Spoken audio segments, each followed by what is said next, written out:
Bueno, buenas tardes con todos, dependiendo de su horario. Bueno, me van a disculpar la calidad del video, la verdad, por temas de estudio, estoy en un lugar no tengo mucho acceso a lo que es internet y a buenos programas para descargar. Entonces, he buscado una forma un poco práctica para realizar esto. Soy del grupo 5, mi nombre es Joel Vera. El tema que nosotros hemos escogido es el desarrollo de un plan de emergencia y contingencia para una intervención, lo que son clústeres de alojamientos, ¿sí? Ante un evento de lo que es desastres naturales. Ese es el contexto que cogimos. Como ustedes saben, lo hemos estudiado este tiempo, tenemos los niveles, son la administración, que comprende al Estado, la coordinación y tenemos la gestión. ¿Sí? En este caso, lo que yo voy a hablar es desde la fase de administración. Y mis compañeros hablarán del tema de coordinación, que está la parte medular, la parte media, y la parte de gestión, que sabemos que la parte de gestión es in situ ya del alojamiento. Mientras que la coordinación es el tema de la coherencia o la cooperación que van a tener entre todos los alojamientos que están siendo parte de una sociedad nacional o de un país y el Estado. Como Estado, sabemos que el Estado tiene este rol, en mi país constitucionalmente está a cargo de lo que es la Secretaría de Gestión de Riesgos, ahora Servicio Nacional de Emergencias, y es el tema de prevalecer los derechos humanos de las personas que están alojadas por cualquier tema, ya sea de conflicto o ya sea de tema de emergencia. Como podemos ver en las diapositivas, apreciar un poquito mejor el tema de seguridad, la ley del orden, y sobre todo lo más importante dentro de esta fase es la análisis de riesgos que deben tener dentro de sus territorios. A nivel administrativo, el Estado tendrá que tomar en consideración que al momento de instalar o operar un albergue temporal se deberá tener en cuenta aspectos permanentes de bioseguridad física, personal, dotación y atender posibles escenarios de amenaza. Es decir, que los estados tienen que tener, acá los llamamos planes de ordenamiento territorial, los llamamos planes de uso de suelo, y la idea es que el Estado permita la instalación de este tipo de albergues en lugares que no corran riesgos a nivel natural y antrópico. Y es ahí donde entra la obligación de los estados de controlar o de ver que se puedan planificar o se puedan hacer todo plan de lo que es emergencias y contingencias. Cada gobierno tiene una política de prevención y atención ante desastres, ¿sí? Y en lo que se marcan los documentos y planes de lo que son contingencia y emergencia. Para diseñar un plan de contingencia y emergencia se incluye un mapeo, una ubicación de tareas que se implementen en el albergue, una ubicación de áreas, ¿verdad? Entonces, no es lo mismo ubicar un albergue en un estadio amplio y que va a tener seguridad, es ubicar un albergue en una ladera que puede desprenderse. Podemos ver, tenemos el ciclo de la gestión de riesgos y en la parte que nos enfocamos en la parte de respuesta, en lo que nosotros ubicamos los albergues temporales. Pero para la respuesta tenemos una prevención, una recuperación, tenemos una parte de organización en la cual ingresan los que son planes de intervención, incluso decir cómo el albergue va a actuar ante esto. El Estado se encarga, tiene que encargarse del análisis de riesgos, es decir, tener mapas de riesgos para yo poder mapear de en dónde van a estar mis alojamientos temporales. Tendrá que tener un análisis de amenazas, un análisis de vulnerabilidad y una estimación del riesgo. Si lo podemos hacer con metodologías como es la de PNUD, que nos da una serie de ítems para poder calificar una estructura, lo podríamos hacer. El criterio a nivel de administración del Estado se va a basar en criterios geológicos, hidrológicos y climáticos. Es decir, ubicar un albergue en un sitio donde geológicamente esté bien ubicado, no corra peligro, ¿sí? Dependiendo del contexto, y tener en cuenta también dentro de los planes de contingencia el tema psicosocial de las personas que han sido afectadas y también de las personas que están interviniendo, como somos los trabajadores humanitarios. El tema de las enfermedades que también deben ingresar dentro de los planes de contingencia y emergencia. El plan a mí me debería citar, si es que un alojamiento temporal existe una epidemia o una pandemia, quién va a ser el organismo que va a ingresar, cuál va a ser el organismo que va a coordinar y va a gestionar desde la parte del Estado para la atención de las víctimas. Otras consideraciones que deben tomar los estados del tema de apoyo psicosocial, como hablábamos, como les mencioné, el tema de temas socioculturales, aspectos políticos y religiosos y los niveles de conexión estatales y privados, con ONGs, que es lo más importante. Hay muchos estados que no tienen la competencia total o no se quieren atribuir la competencia total y quienes manejan son las ONGs. Y también hace parte que los planes de contingencia y emergencia son documentos, ¿sí? Pero que deben ser puestos en marcha y probados mediante simulacros, mediante simulaciones, en la cual yo provea, si que tengo que desalojar desocupar algún alojamiento temporal por un tema de emergencia, saber cuáles van a ser las medidas que se van a tomar. Y yo, por ejemplo, esas personas que salen de un alojamiento temporal por una emergencia X, cómo estas personas van a poder continuar con su vida, lo que hablábamos de soluciones duraderas en el último capítulo de ese curso. si tengo un albergue que va a salir de un sitio, ¿a dónde voy a llevar a esas personas? Porque al final siguen siendo personas vulnerables. Entonces, planes de contingencia emergencia y contingencia deben contemplar un análisis de riesgo, de contemplar matrices de riesgos y recursos, debe contemplar el tema de si voy a tener brigadas, debo contemplar qué instituciones me van a articular, Policía Nacional, Ejército, ONG, servicios médicos, servicios de seguros sociales, y también tener en cuenta el tema sociocultural. Habrá muchas comunidades que en la cual ya no pueden ingresar con salud pública netamente, sino con salud, medicina ancestral, que también debe entrar dentro del plan de emergencia, porque no todas las comunidades reaccionan de la misma forma, no todos los alojamientos temporales de la misma forma, y no todo alojamiento temporal va a tener un solo estatus de personas. Puede ser que tengamos desde personas indígenas hasta personas que han sabido vivir en la ciudad y que tienen otro tipo de costumbres. Esto es lo que yo les quería explicar muy brevemente. Hay que considerar que un plan de contingencia y emergencia no es un documento que tiene 100 hojas, es un documento que yo puedo tener 10 hojas, pero esas hojas van a ser útiles para saber yo cómo actuar. Desde el nivel del estatal, que el estatal sigue, no va a elaborar estos planes, el nivel estatal es quien va a controlar que los niveles de conexión y los bienes de gestión, tanto así lo gestionen estatales o privados o ONGs, ellos están en su obligación prever la protección y la seguridad de las personas ante cualquier evento, ya sea catastrófico, el tema de índole natural, antrópico o tecnológico. Pero en sí, si el Estado no lo hace, sí tiene la obligación de normar los procedimientos para emergencias y desastres y normar y hacer cumplir estos procedimientos a las instituciones que han puesto estos albergues. Y para terminar, vuelvo y le recalco que tenemos 3 niveles: el tema de administración, el tema de conocimiento y el tema de gestión. Y en sí, quien va a ejecutar esto, estamos hablando que es el tema de gestión, porque son los que están in situ y quienes, en caso de que se tenga que evacuar un alojamiento temporal por temas de seguridad, ellos deberán poner en marcha el plan que lo realizó coordinación, pero que lo veló, veyó que se pudo controlar el Estado, quien tiene que ir sobre estos niveles preparando a la gente y ayudando a que estos planes de emergencia y contingencia sean útiles, no solamente sean un papel. Es lo que yo les puedo contar como la primera parte. Consiguiente seguirán mis compañeros para explicarles a sus diferentes niveles. Un saludo.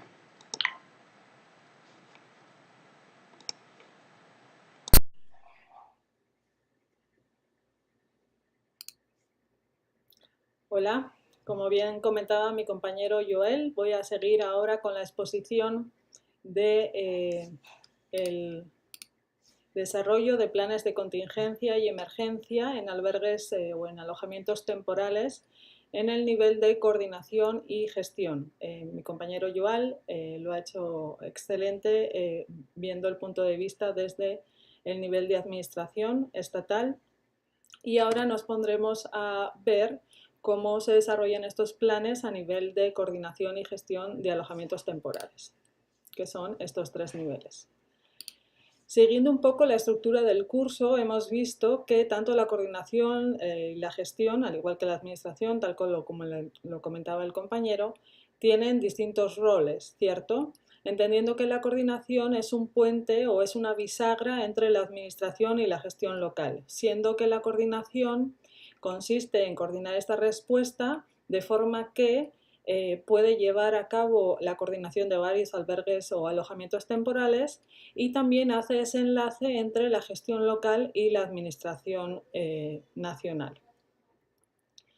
Esta coordinación puede recaer en distintas instituciones, dependiendo mucho del panorama político, administrativo que pueda tener el país y también la capacidad del país en cuestión donde se requiera esta coordinación. Y en principio siempre va vinculado a todos los planes nacionales, ¿no? Vamos de lo macro a lo micro, y la coordinación se encarga de velar y garantizar que todos los planes, toda la respuesta y todos los servicios que se brindan a nivel de gestión puedan ser uniformes y estándares a nivel de la coordinación, siempre vinculados con lo que a nivel de administración se ordena o se dirige. En este sentido, la gestión, hablamos ya de un nivel local, mientras que la coordinación pueda tener a su cargo varios albergues o alojamientos temporales. La gestión se ubica únicamente en uno, ¿no? Estamos en el nivel de abajo, y tiene como objetivos, o este rol de la gestión tiene como 3 objetivos directos, ¿no? Una, que es brindar la coordinación de los servicios de asistencia dentro del centro. Obviamente el segundo es brindar la protección a los residentes del alojamiento, Y el tercero es impulsar siempre también la participación de estas personas en la gestión y en el mantenimiento. Ahora bien, igual que la coordinación, la gestión puede caer o recaer en distintas instituciones, también mucho dependiendo del contexto nacional y local. Pueden ser administración pública, instituciones públicas, organismos internacionales, organizaciones sociales u ONGs. Ahora bien, entre lo que veíamos dentro del curso, entre las funciones de la gestión, la última está identificada como que a nivel de gestión local tienen como función participar en procesos de planificación estratégica en temas de contingencia, medio ambiente, estrategia de salida, cierre del alojamiento temporal y soluciones duraderas para la población que en él habita, ¿cierto? Entonces, como lo vemos es que a nivel macro se dirigen, se desarrollan las políticas, los lineamientos, las directrices a través de las cuales se tienen que gestionar y coordinar los alojamientos temporales. A nivel de coordinación tenemos un nivel un poco intermedio donde bajamos a planes un poco más concretos en el tema de contingencia, que es el tema que nos ocupa, vinculando siempre las estrategias y los lineamientos nacionales hacia lo local, pero es a nivel de gestión donde se hace este análisis, donde se evalúan cuáles son las amenazas, cuáles son las vulnerabilidades y sobre todo también cuál es la capacidad del albergue, ¿no? Ahora vamos a ver dentro del albergue quién tiene la capacidad, el rol o cuáles son las funciones de cada persona que pueda estar en el alojamiento temporal para llevar a cabo el diseño de los planes y también el desarrollo de los mismos planes. Ahora bien, independientemente de los roles que tengamos para el desarrollo de los planes de contingencia y emergencia, es muy importante tener siempre como mira que el manual Esfera y otras normativas y otros estándares internacionales, pero de forma prioritaria el manual Esfera es el vínculo normativo donde a nivel internacional podemos dirigirnos para definir cuáles son los métodos para desarrollar estos planes de contingencia y emergencia. Entonces, este manual Esfera, como sabemos, tiene la Carta Humanitaria, tiene las normas mínimas. Una de las normas mínimas se refiere a alojamientos temporales y aquí específicamente dice, y me llevo a leerlo, en situaciones de desastre, mientras mejor sea la preparación, más eficaz será la respuesta.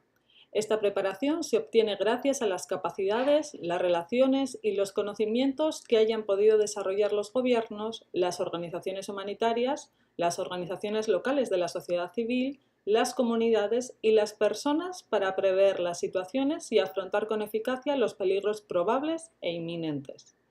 Esta preparación se basa en un análisis de los riesgos y está estrechamente relacionada con los sistemas de alerta temprana.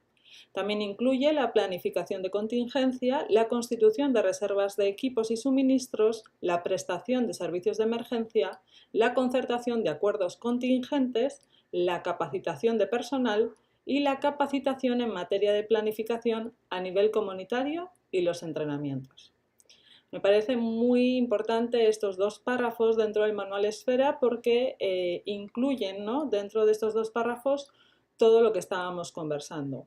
A nivel de gestión local, se deben preparar para tener una respuesta ante cualquier emergencia y eso es un plan de contingencia. Para desarrollar estos planes de contingencia se deben tener en cuenta a todos los actores vinculados con el alojamiento temporal y tienen que estar siempre estrechamente relacionados con los sistemas de alerta temprana, con todos los planes de riesgo que a nivel de administración o a nivel estatal se están teniendo. Y todo eso lo garantiza también el nivel de coordinación, ¿no?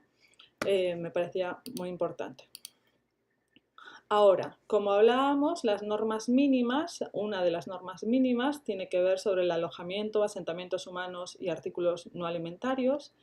Y dentro de estas normas mínimas, que se componen en acciones claves y en notas de orientación, resaltamos las siguientes, ¿no? No las voy a leer, pero son las dos primeras acciones claves y la primera nota de orientación que tienen que ver o están vinculadas con el desarrollo de planes de contingencia en la medida que protegen a los residentes de los alojamientos. alojamientos temporales, ¿no?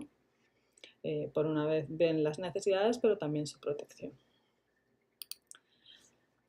Ahora bien, para brindar esta protección, los planes de contingencia dentro de la gestión local deben tenerse en cuenta en la primera etapa del ciclo del albergue, ¿no? O del alojamiento temporal, que es la etapa de instalación y apertura. Ahora bien, según el kit para la gestión de campamentos, dice: la consideración primordial para la selección del lugar de los campamentos es que se encuentren a salvo de todo peligro. Para ello hace falta llevar a cabo un mapeo integral de riesgos, independientemente de que el campamento se establezca a raíz de un conflicto o una catástrofe. A menudo los terrenos cedidos a las comunidades desplazadas están disponibles por la simple razón de que constituyen un hábitat humano inevitable. El párrafo del kit para la gestión de campamentos es importante porque nos lleva a que dentro de la gestión y dentro de la coordinación de albergues temporales, de alojamientos temporales, es en la etapa primera, en la de apertura, donde se tienen que tener en cuenta los planes de contingencia y emergencia, en el sentido de que las personas que van a residir en el alojamiento temporal vienen de una situación de emergencia, vienen de una situación de crisis, y el mismo alojamiento, tanto su ubicación como su gestión, debe tener desde el inicio una evaluación de riesgos y un plan de contingencia ante esos riesgos, los que ocasionaron la salida de esas personas o el albergue de esas personas, pero también de otros riesgos que durante el alojamiento se puedan dar. Es así que dentro de las normas mínimas se ve que las mismas normas se deben utilizar en todo el ciclo de vida del mismo, ¿no? Dentro de sus 3 etapas diferenciadas. Como veíamos este párrafo anterior, indudablemente dentro de la primera etapa, en la instalación y apertura, se tienen que tener en cuenta los planes de contingencia que vienen del nivel de administración y vienen del nivel de coordinación, se bajan a terreno y se localizan, se contextualizan a nivel local, y hay que tener en cuenta obviamente todos estos planes para la elección del lugar. Pero también hay que tener en cuenta, dentro de las otras 2 etapas del ciclo de vida del alojamiento, tanto en el cuidado y mantenimiento, que es la segunda etapa, como el cierre, que es la tercera, los planes de contingencia. Porque en el inicio, en la evaluación de riesgos, se tienen en cuenta estos planes, pero para el desarrollo del albergue en sí, que tiene que ver en la segunda etapa, cuidado y mantenimiento, se tienen que preparar esos planes. Ahora vamos a ver qué diferencia de planes de contingencia podemos identificar dentro de toda la vida de un alojamiento temporal, y también en el cierre podemos ver la identificación y el desarrollo de otros planes de contingencia que tengan que ver con la población residual sobre todo. Okay. En esta primera etapa del ciclo de vida de un alojamiento temporal, ¿cómo se elige el lugar o la estructura donde se ubica el alojamiento? Bueno, obviamente hay que tener en cuenta pues todos los planes de contingencia a nivel regional, a nivel estatal, los planes de gestión del riesgo de desastres, los planes de emergencia, para así poder determinar la ubicación segura y de fácil acceso para la potencial población afectada en caso de catástrofe u otro tipo de crisis, ¿no? Importante aquí el rol que los planes de contingencia y de emergencia a nivel nacional, a nivel regional, se tienen para identificar los lugares o las estructuras donde se pueden alojar a personas en situación de crisis. ¿Quiénes hacen esta elección? Bueno, las autoridades nacionales, que son las responsables primordiales de identificar este lugar o la estructura. Estas autoridades nacionales deben tomar la iniciativa para negociar en el tema de terrenos la compensación por las tierras o las estructuras, ¿no? Cuando son de propiedad privada. Normalmente, para tomar esta decisión, se crea un comité técnico que involucra a todos los actores, tanto como el coordinador del sector de los alojamientos temporales, a los gestores, a los expertos técnicos, líderes de la comunidad desplazada, representantes de la comunidad acogida, ¿no? Muy importante siempre vincularles, las agencias que proveen los servicios, las fuerzas de seguridad y las autoridades a cargo de la planificación. como hemos visto a lo largo de todo el curso, todos los actores deben estar participando en toda la toma de decisiones a lo largo de la vida del alojamiento y los planes de contingencia no es una excepción, ¿no? Ahora bien, las normas de selección para el lugar o la estructura dependen mucho de si son campamentos o centros colectivos y normalmente se tienen en cuenta como factores de selección pues el perfil de la población que vivirá, las características demográficas, sociales, unidades familiares, las vulnerabilidades, actividades económicas, rol de género.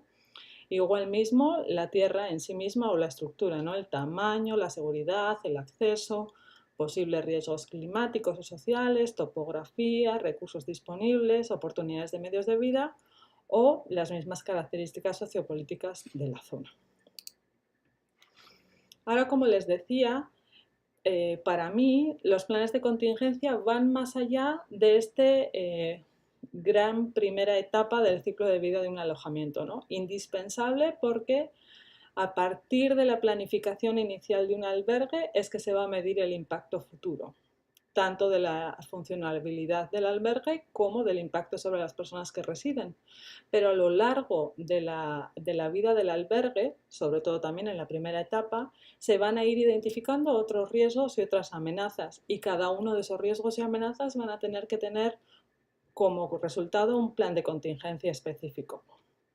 Entonces, y siguiendo el documento de Kit para la gestión de alojamientos, dice en su página 368 que aunque el mantenimiento del orden público es responsabilidad del Estado, las agencias gestoras de campamentos han de ser conscientes de todo lo que pueda afectar a la vida cotidiana del campamento, incluidos los incidentes relacionados con el crimen, la violencia y el abuso.